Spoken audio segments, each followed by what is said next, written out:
morning, and once again welcome back to my channel. Today I'm at the gorgeous grotto at Rydal Hall in the Lake District National Park. I will make the point, if I actually manage to make this video, it will be nothing short of a near miracle because there are loads of people around. I'm hoping I'm early enough to avoid them.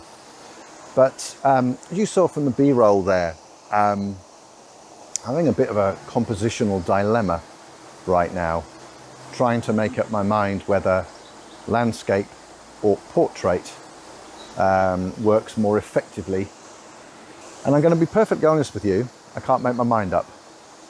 If I just go to the composition that I've settled on, let me spin the camera around. So there's the grotto. I'll just put my spectacles on so I can see what I'm doing. Right. So there's the back of my camera. Hopefully you can see that. I've used a polarizer to take the glare off the water. And because the trees are still full of leaves, I'm thinking in black and white. And I'm using this tree down here to hold that corner. There's some vegetation all around the edges to hold that corner and that side. Because the trees are grown up, there's no daylight coming through here, so it's nice and even. And then I've got a dark tree over here holding that corner. And then you've just got that, you know, the house and the falls. Now, if I go in a wee bit, I find that a bit unsettling because I think the little house here becomes very cramped up against the edge of the frame. Because the doorway faces that way, I think it needs a little bit of space to breathe. So something like that. There we go. And yeah, that's the landscape composition that I've settled on. Sorry, wobbling the camera. Now the landscape composition, or the landscape format, is said to introduce feelings of calm and peace and serenity and stability, whereas the portrait format tends to be more energetic, more lively and more demanding of the viewer's attention. So now what I've done is I've framed up a portrait version of this particular scene to see whether it makes any difference. So let me spin the camera around and show you that.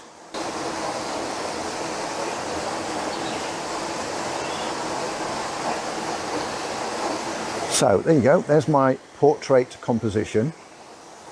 And straight away, I think I have a problem.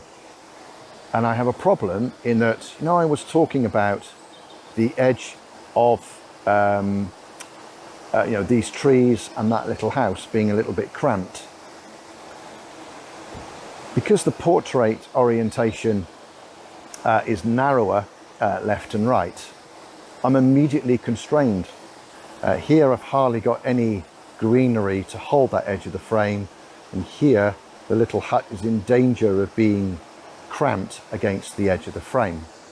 Now I could rescue this scene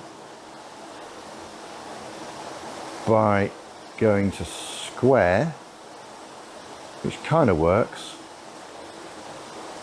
but I still think the left and right hand edges are cramped, and now you've got, you know, an awful lot of dead space down here. If I go back to the 4x3 format, you know, I've got even more dead space. So although I can hear the waterfall and it's, you know, it's energetic and it's lively and etc., and that would potentially benefit from the portrait format, I think on this particular day right now it creates a cramped scene. But what I am going to do is I'm actually going to move a little bit further to the right.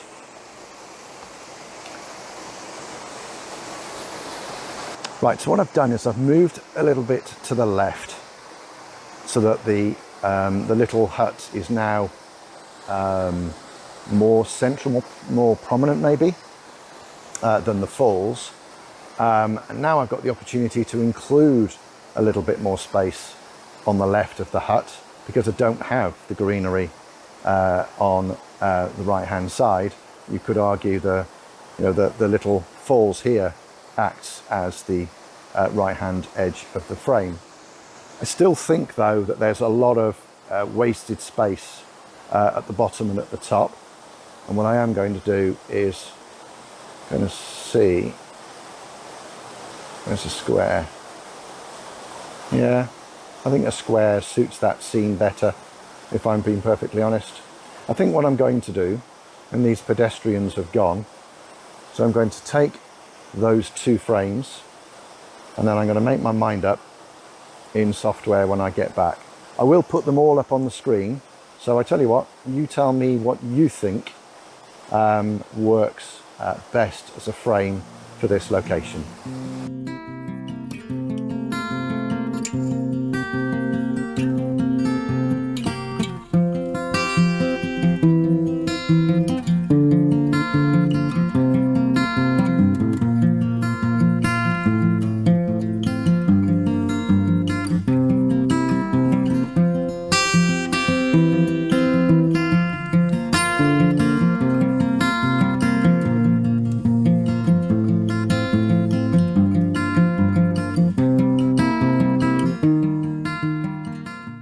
I hope you enjoyed those images, and please do tell me in the comments below which ones really work for you, or which one really works for you. I should make the point, I'm actually traveling light today, because today I'm heading back home, so I didn't want to carry huge amounts of kit with me, so that's why I had my travel tripod as opposed to the normal big one, and yeah, it was just an equipment choice. Worth noting that yes, I had the center column up, but I had no choice. I needed to get higher, so I was using a 2-second timer in order to stabilize the image as much as I possibly could. So I'm on my way back to the car park now, and then off heading back to my home. So thank you very much for watching. Hope you've enjoyed it.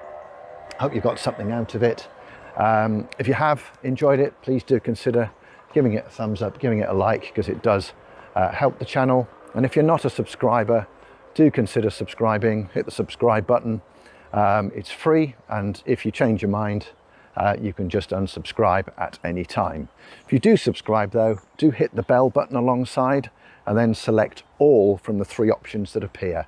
Then you'll get notified as to when I upload new content, which is every 2 weeks at 6 p.m. UK.